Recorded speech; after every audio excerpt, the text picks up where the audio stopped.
Indiana Fever, a 102-83 win over the Wings in the first ever pro meeting between Caitlin Clark and Paige Bueckers. Yeah, I mean, I like the first half.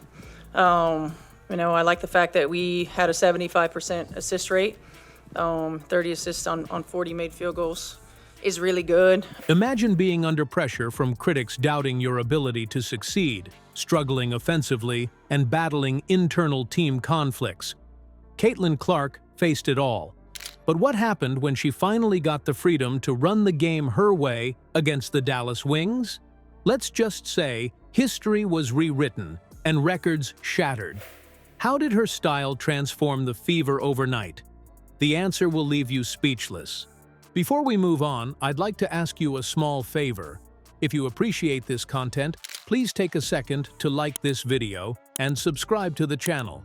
Over 98% of you watch the videos without subscribing. It costs you nothing, but it makes a huge difference to us. So, did you click the subscribe button? Great, thank you so much. Now, back to the video. Caitlin Clark was supposed to change everything for the Indiana Fever. A #1 pick, a generational talent, and the kind of player who could make any highlight reel look like a mixtape. But that wasn't how her rookie year started. But I thought my playmaking was really good. There was, no reason for me to really shoot that much. I thought, you look at the box, 12 shot attempts, 11, 9. More Fever here. Kelsey Mitchell on the open layup. Becker steals the ball from Clark, but then finishes with the hoop and harm. She had 21 points. Her shooting slump was ugly, one of the worst stretches of her entire playing career. She was still taking shots. They just weren't falling. Worse, the Fever couldn't string together wins. For every game that gave fans hope, like beating the Sparks in overtime, there was another lopsided loss. And the critics? They pounced. Analyst Gino Arima didn't hold back on one broadcast, bluntly saying, "Clark doesn't look ready to lead a WNBA team." But the problems weren't just external. Inside the team, there was tension bubbling beneath the surface. Clark's game is fast, flashy, and fearless. She thrives on pushing the tempo and creating chaos for the defense.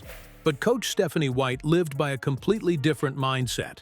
She wanted discipline, structure, and set plays. It was like trying to fit a firecracker into a locked box. It just didn't work. Clark's teammates were caught in the middle, growing frustrated from the push-and-pull dynamic. The result?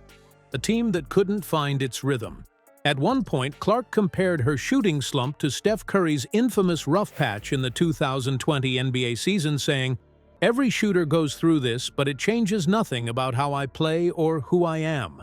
Despite her confidence, the numbers painted a rough picture. During her worst 6-game stretch, she shot just 29% from the field, an almost unthinkable drop-off from her college dominance at Iowa, where 40-point games seemed routine. Indiana looked terrific, especially in that first half, the second quarter, where they scored 36 points, and they were just able to get things done efficiently on the offensive end, but on the defensive end was where I was really impressed. Yeah, I like the first half. I like the fact that we had a 75% assist rate. 30 assists on 40 made field goals is really good. Adding to the chaos, injuries forced constant lineup shuffles, making chemistry nearly impossible to build. There was a small breakthrough when the Fever broke their losing streak by beating Atlanta. Clark had 22 points and 8 assists, but the tension with White lingered. The following game against Dallas wasn't just another matchup.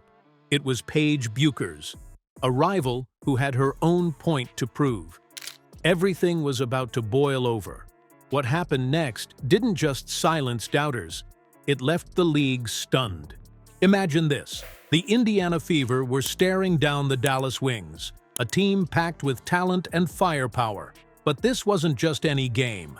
It was Caitlin Clark versus Paige Bueckers, two players whose rivalry had followed them through high school gyms, college arenas, and now to the WNBA. For 5 years, they'd gone head-to-head, but now it was on the biggest stage yet. Clark had everything to prove after weeks of shooting struggles. And Bueckers, she wasn't backing down, hungry to remind everyone why she was a star in her own right. It all started with a major gamble. Coach Stephanie White handed the keys to Clark, letting her call the shots and dictate the game's rhythm. This wasn't an easy decision. Trusting a rookie who'd been in a slump to take control of a struggling team in such a high-stakes game? Risky. But Clark's confidence had never wavered, and White's decision flipped the script completely. We talk about that all the time, just making sure that we get stops because we like to play fast, we like to get the ball up and go in transition, and so we knew that we just had to make sure that we were focused on that end and make sure that we're connected. Because they made things very hard for Dallas, turn them over, turn that into easy looks the other way. Certainly, when you watch them play like this, you're like, ooh, this is a team that can contend for a championship. Suddenly, Clark was back in her element, and the Fever looked like a completely different team. From tip-off, it was everything Clark needed and more. By halftime, the Fever had poured in 64 points, a record-breaking performance for the franchise and the highest-scoring half of the entire league that season. Clark orchestrated it all with stunning precision. Kelsey Mitchell dropped 20 points on near-perfect shooting, Natasha Howard hit 18, and even the bench was lighting it up, with Sophie Cunningham stepping in to deliver key buckets. The game started to spiral out of control for Dallas during a 33-9 second-quarter run, where Indiana's offense looked unstoppable. Clark's stat line? Ridiculous. 14 points, 13 assists, 5 steals. That made her the only player in WNBA history to have that combination twice in her career, a feat that encapsulated how she dominated every aspect of the game. And huge contributions across the board today from Indiana. Kelsey Mitchell with 20 efficiently. Natasha Howard, 8 of 9 from the floor. Aaliyah Boston, 17 points. Yeah, and she had, I think, 7 deflections. You can tell she's starting to feel a little bit better, more explosive. Her anticipation's really good. She read the plays. She read the rotations. Meanwhile, Dallas couldn't keep up. Orique Unali was held to a shocking 2 points, and even their attempts to rattle Clark with physical defense completely backfired. The Fever cruised to a 102-83 win, proving just how dangerous they can be when Clark plays her way. This wasn't just a rivalry game, it was a statement.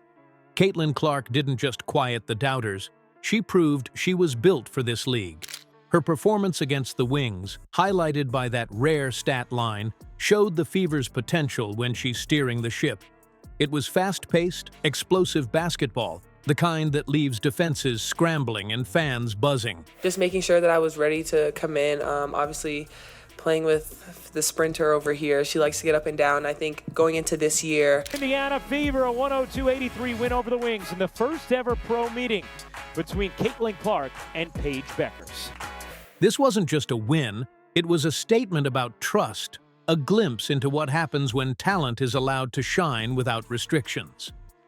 For Fever fans and WNBA watchers, this game changed everything. The team is starting to click, and with Clark leading the charge, the second half of the season feels electric.